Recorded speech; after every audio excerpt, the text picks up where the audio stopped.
Hello students, हमारा आज का टॉपिक वही है जो कल था। हम उसे ही आज कंटिन्यू कर रहे हैं। माध्यमिक शिक्षा आयोग।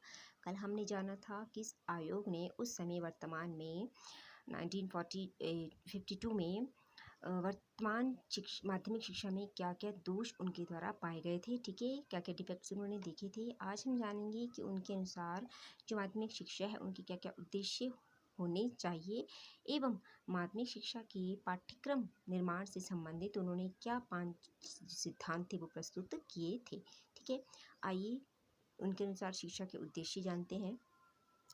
डेवलपमेंट ऑफ डेमोक्रेटिक सिटीजनशिप, लोकतांत्रिक नागरिकता का विकास, डेवलपमेंट ऑफ पर्सनैलिटी, व्यक्तित्व का विकास, एजुकेशन फॉर लीडरशिप, नेतृत्व के लिए शिक्षा, improvement of vocational capability and efficiency, व्यावसायिक कुशलता में सुधार, कंसेप्ट ऑफ वर्ल्ड सिटीजनशिप, विश्व नागरिकता की भावना का विकास।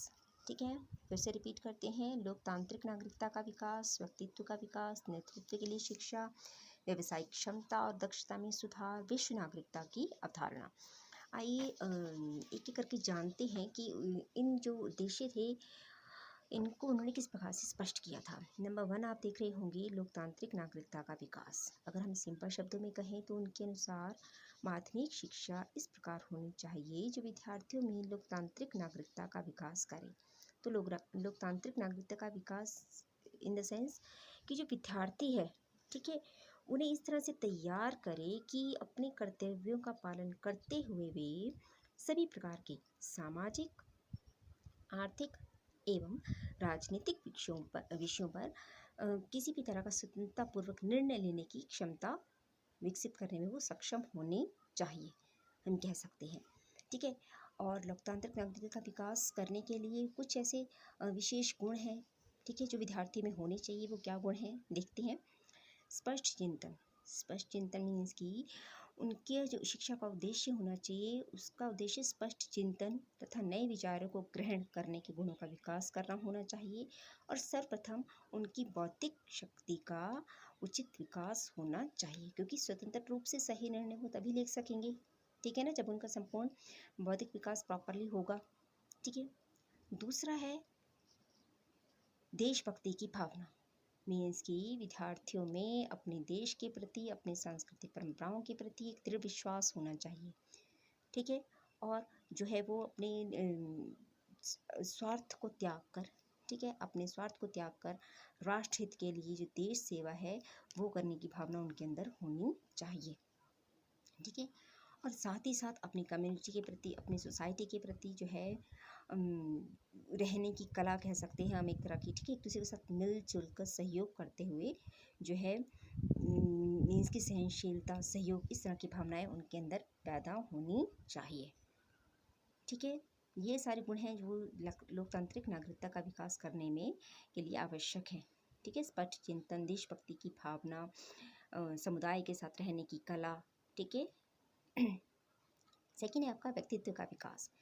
व्यक्तित्व का विकास जो है इसके अनुसार माध्यमिक शिक्षा का प्रमुख उद्देश्य व्यक्तित्व का विकास करना होना चाहिए। ठीक है, व्यक्तित्व का विकास कब होगा, मीन्स कि बहुत से ऐसे, इसमें भी हम कह सकते हैं कि बहुत से ऐसे गुण हैं जो उनके व्यक्तित्व विकास में सहायक हो सकते हैं। जैसे कि सर्वप्रथम जो है उनमें रचनात्मक, ठीक है, शक्तियों का विकास करना, developing source of creative energy. Means कि इसके साथ साथ वे अपनी जो सांस्कृतिक परंपराएं हैं, ठीक है, उनकी प्रशंसा करने में भी समर्थ हो सकें। वो जाने कि उनकी सांस्कृतिक परंपराएं क्या हैं, उनका आदर करें, ठीक है ना।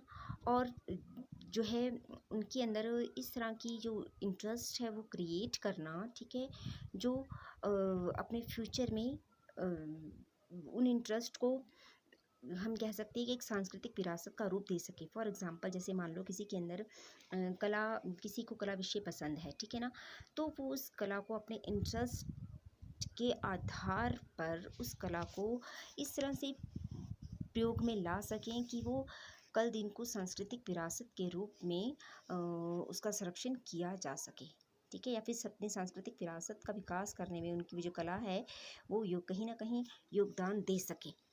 ठीक है, उनकी जो रुचियां हैं वो सांस्कृतिक विकास में कहीं ना कहीं सहायक हों। ठीक है, और यह चीज़ उनके जो व्यक्तित्व का विकास है उनमें भी जो है हेल्पफुल हो सकती है। ठीक है, अब इसी के साथ है नेतृत्व के लिए शिक्षा। ठीक है, नेतृत्व के लिए शिक्षा मीन्स कि विद्यार्थियों को अपने कर्तव्य पालन का, ठीक है, संपूर्ण जो है प्रशिक्षण दिया जाना चाहिए। मीन्स वो किसी भी क्षेत्र में, चाहे वो राजनीतिक हो या सांस्कृतिक हो, वहाँ पर नेतृत्व का जो है दायित्व वो समझने में सक्षम होने चाहिए। ठीक है, क्योंकि लोकतंत्र की सफलता के लिए नेतृत्व का परीक्षण अत्यंत आवश्यक है। इसीलिए विद्यार्थियों को नेतृत्व करने का परीक्षण भी दिया जाना चाहिए। एक लीडरशिप की क्वालिटी है वो उनके अंदर पैदा होनी चाहिए। ठीक है, नेक्स्ट है आपका व्यावसायिक क्षमता और दक्षता में सुधार। ठीक है, इससे अभिप्राय क्या है कि माध्यमिक शिक्षा के अनुसार जो है व्यावसायिक विषयों को स्थान दिया जाना चाहिए। ठीक है, तथा अगर व्यावसायिक शिक्षा को स्थान दिया जाएगा तभी जो विद्यार्थी हैं वो तभी हम कह सकते हैं कि तकनीकी तथा औद्योगिक विकास के लिए जो प्रशिक्षित एवं निपुण जो है वो व्यक्ति प्राप्त हो सकेंगे, तैयार हो सकेंगे।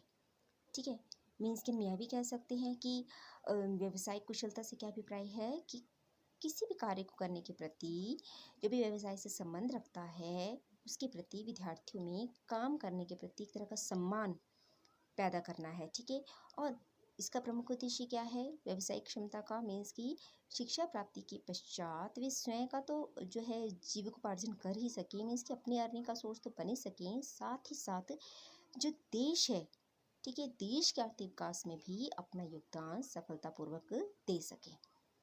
ठीक है, तभी जो है जो व्यवसायिक क्षमता और दक्षता है उसमें सुधार लाया जा सकता है, अगर हम जो पाठ्यक्रम है उसमें व्यवसायिक विषयों को भी सम्मिलित करेंगे। ठीक है, नेक्स्ट है आपका विश्व नागरिकता। ठीक है, विश्व नागरिकता से अभिप्राय है कि उनका माना था आयोग का कि उस समय, ठीक है, उस समय के जो हालात थे उसमें जो मेरा देश या अपने ही देश के बारे में सोचना उससे अधिक गंभीर और कोई विषय नहीं है। ठीक है, उनके अनुसार आज संसार में इतनी एक दूसरे के साथ हम कह सकते हैं कि क्लोजनेस आ गई है कि कोई भी राष्ट्र है वो अकेले रहने की हिम्मत नहीं जुटा सकता। ठीक है, इसीलिए सभी देशों को आपस में मिलजुल के रहना है। इसीलिए उनके मानना था कि जितनी महत्वपूर्ण राष्ट्रीय नागरिकता है, ठीक है, उससे कहीं अधिक महत्वपूर्ण है विश्व नागरिकता। ठीक है, विश्व में सभी देशों को मिलकर साथ चलने की जो है भावना वो जो है विद्यार्थियों के अंदर पैदा करनी है। सिर्फ मैं, मेरा देश, इसके ऊपर, इस विचार के ऊपर ही जो है तटस्थ नहीं रहना है। ठीक है, तो ये थे हमारे लक्ष्य। अब जानते हैं कि उन्होंने जो है पाठ्यक्रम निर्माण से संबंधित क्या क्या सिद्धांत प्रस्तुत किए थे, उनके बारे में जानते हैं। The Secondary Education Commission has recommended the following basic principles of curriculum construction. According to the Secondary Education Commission, the curriculum doesn't include any academic subjects traditionally taught in the schools, but it includes the totality of experience that a pupil receives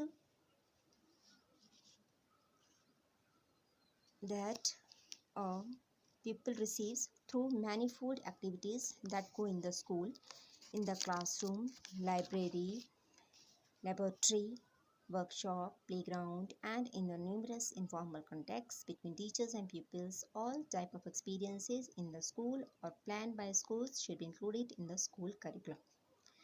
सबसे पहले principle of totality of experience, means कि अनुभवों की समष्टि का सिद्धांत।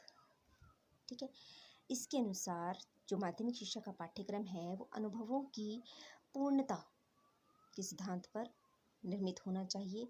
Means कि अभी हमने बात की ऊपर कि curriculum doesn't include any only academic subjects, means कि शिक्षा का कार्य केवल शिक्षा को कक्षा में पढ़ाने तक ही सीमित नहीं होना चाहिए।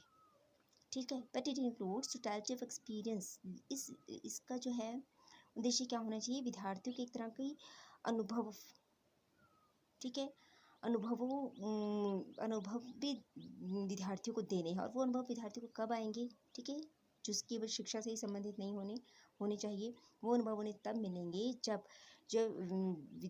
विद्यार्थी कह सकते हैं हम, वो एक्टिविटीज़ करेगा, डिफरेंट टाइप ऑफ एक्टिविटीज़। ठीक है। और वो एक्टिविटीज़ कहाँ होंगी? In the classroom, library, laboratory, workshop, playground. ठीक है। और अध्यापक और जो शिष्य है, ठीक है, विद्यार्थी है, उनके बीच में एक अनौपचारिक कॉन्टैक्ट जो हो कह सकते हैं इन एक्टिविटीज़ के थ्रू वो होगा। ठीक है। तो उनके अनुसार जो है एक अच्छा पाठ्यक्रम वही है जो बालकों को सभी प्रकार की उपयोगी क्रियाओं द्वारा अधिक से अधिक तथा अच्छे उत्तम अनुभव प्रदान करे। ठीक है। तो हम एक लाइन में हम इसे ऐसे समझ सकते हैं कि जो पाठ्यक्रम है वो सिर्फ जो है विद्यार्थियों को शिक्षा देना ही उसका जो है एम नहीं होना चाहिए। विद्यार्थियों को एक तरह की जब वो शिक्षा प्राप्त करके निकले तो इसे एक तरह के अनुभव प्रदान करना है जो उसके भावी जीवन में उसके लिए उपयोगी साबित हो सके। ठीक है। Now second is principle of variety and elasticity. इसके अनुसार जो पाठ्यक्रम है should be broad based and include activities and subjects according to different types of peoples. It should be adaptable to their different individual needs and interest. Means कि जो पाठ्यक्रम है वो बालकों की रुचियों, उनकी विभिन्नताओं, उनकी जो मनोवृत्तियाँ हैं, ठीक है, उनके अनुसार होना चाहिए और वह लचीला और विविधता से पूर्ण होना चाहिए। ठीक है। वो उनकी आवश्यकताओं, उनकी रुचियों को उनको पूरा करे।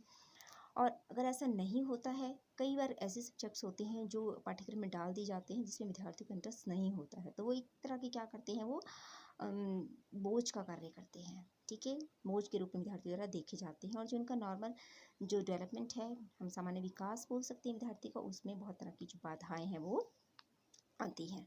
ठीक है। तो पाठ्यक्रम इस तरह से होना चाहिए कि जो बालकों की व्यक्तिगत भिन्नता के दृष्टिगत उनके विकास की प्रक्रिया को आगे कंटिन्यू रखे और उसे आगे बढ़ाए। ठीक है। उनकी विभिन्नताओं को देखते हुए उनका प्रॉपरली जो है विकास वो करे। अब है third, principle of relating to community life. Means की पाठ्यक्रम का सामुदायिक जीवन से घनिष्ठ संबंध होना चाहिए। इसका अर्थ है कि पाठ्यक्रम में उन क्रियाओं को स्थान दिया जाना चाहिए जिनका जो आधार है वो क्या है, सामुदायिक जीवन। ठीक है। बिना समाज की जो है कोई भी व्यक्ति प्रगति नहीं कर सकता। हमें अपनी स्थानीय आवश्यकताओं के लिए जो समाज के ऊपर निर्भर रहना पड़ता है। और अगर हम ज़्यादा गहराई से देखें तो जो बालक है वो स्कूल रूपी लघु समाज में ही इन सब परिस्थितियों से परिचित हो जाता है जिनका सामना उन्हें कब करना पड़ता है, भविष्य में वास्तविक रूप से समाज में करना पड़ता है। ठीक है। तो हम कह सकते हैं कि पाठ्यक्रम निर्माण का जो ये सिद्धांत है इसका सार यह है कि प्रत्येक छात्र की आवश्यकताओं, उसकी रुचियों, उसकी व्यक्तिगत भिन्नताओं को ध्यान में रखकर विद्यार्थी को अपने व्यक्तित्व से संबंधित विकास के इस तरह से अवसर मिलें कि जिससे वो शिक्षा पूरी करने के उपरांत, शिक्षा पूरी करने के बाद समाज के एक योग्य सदस्य के रूप में अपने आप को देख सकें तथा अपना एवं समाज दोनों का भला कर सके। ठीक है। उनकी बेहतरी के बारे में सोच सके, निर्णय दे सके। तो हम कह सकते हैं कि जो पाठ्यक्रम है वो कहीं ना कहीं समुदाय से भी जुड़ा होना चाहिए। Fourth one is principle of training और लेजर। इसके अनुसार पाठ्यक्रम ऐसा होना चाहिए जो विद्यार्थियों को न केवल कार्य करने बल्कि अपने अवकाश का सदुपयोग करने की सुविधा भी प्रदान करे। अब ये तभी संभव है जब सामाजिक, सौंदर्यात्मक, खेल संबंधी विविध क्रियाओं को पाठ्यक्रम में शामिल किया जाएगा, क्योंकि ये क्रियाएं विद्यार्थी को शिक्षा देने के साथ साथ उनका जो लेजर टाइम होता है उनको भी अच्छी तरह से जो यूटिलाइज है वो करेंगी। ठीक है। तो हम कह सकते हैं कि जो पाठ्यक्रम है उसमें उन क्रियाओं को भी जो उनके एक तरह का उन्हें मनोरंजन प्रदान करे, ठीक है, एक तरह का आनंद उन्हें दें, ठीक है, आनंद प्रदान करें, ये क्रियाएं भी जो उनके अंदर जो पाठ्यक्रम है उसमें होनी चाहिए। एंड इसके अंदर आप शामिल कर सकते हैं activities like social, aesthetics, sports. ठीक है। वो विद्यार्थियों में बहुत तरह की जो इंटरेस्ट क्रिएट करेंगी, हॉबीज़ पैदा करेंगी। ठीक है। और वो अपने जो लेजर टाइम है, ठीक है, अवकाश का समय है, उसे अच्छी तरह से जो प्रॉपरली यूटिलाइज कर सकेंगे। Now last one is principle of integration and correlation. इसके अनुसार सभी पाठ्य विषयों को एक दूसरे से संबंधित करके रखा जाना चाहिए। ठीक है। और अगर ये ऐसा नहीं होगा तो उन्हें मीन्स कि हर एक विषय को एक दूसरे से अलग अलग सेपरेट करके देखना और सेपरेटली पढ़ाना। ठीक है। पूरी तरह से क्या होगा, अमनोवैज्ञानिक होगा हम कह सकते हैं। और शैक्षिक मूल्यों की प्राप्ति के लिए पाठ्य विषयों को एक दूसरे से अलग या असंबंधित कर दिया जाए तो यह बिल्कुल भी उचित नहीं होगा। तो उनके अनुसार जो पाठ्यक्रम है, ठीक है, the activities and subjects of the school curriculum should be well correlated. सभी सब्जेक्ट्स उनसे रिलेटेड, एक्टिविटीज़ सभी क्या होनी चाहिए, आपस में एक दूसरे से कोरिलेट होनी चाहिए, एक दूसरे के साथ उनका एकीकरण होना चाहिए। There should not be put into water tight compartments. Means water tight compartment means कि हर एक विषय को सेपरेटली अपने ही अंदर बांधना नहीं है, ठीक है। The curriculum should present broad field units which have direct bearing in life. जो कोई भी तरह का पाठ्यक्रम है, किसी भी विषय से संबंधित पाठ्यक्रम है, उसका क्षेत्र क्या होना चाहिए, विस्तृत होना चाहिए, जिसका डायरेक्ट संबंध जो किससे हो, विद्यार्थी के जीवन से हो, ठीक है। तो मीन्स कि हम कह सकते हैं कि जो पाठ्यक्रम है इसके अनुसार सभी विषयों का एक दूसरे के साथ प्रत्यक्ष संबंध तथा उनका एक दूसरे के साथ ही उसके साथ ही जीवन से भी प्रत्यक्ष संबंध होना चाहिए। तो ये थे कुछ सिद्धांत जो उन्होंने बताए थे कि पाठ्यक्रम निर्माण से संबंधित कुछ सिद्धांत है जिसका पाठ्यक्रम निर्माण के लिए होना अत्यंत आवश्यक है। तो हम इसी अपने लेक्चर को अभी कंटिन्यू करेंगे, ठीक है, और उसमें हम जानेंगे कि इस आयोग ने करिकुलम कंस्ट्रक्शन से रिलेटेड, ठीक है, या करिकुलम डेवलपमेंट से रिलेटेड क्या क्या जो रिकमेंडेशंस थी और दी थी। तो आज के लिए इतना ही। आई होप आज हमने जिन उद्देश्यों और सिद्धांतों की चर्चा की आपको ये क्लियर हो गए होंगे। Thank you.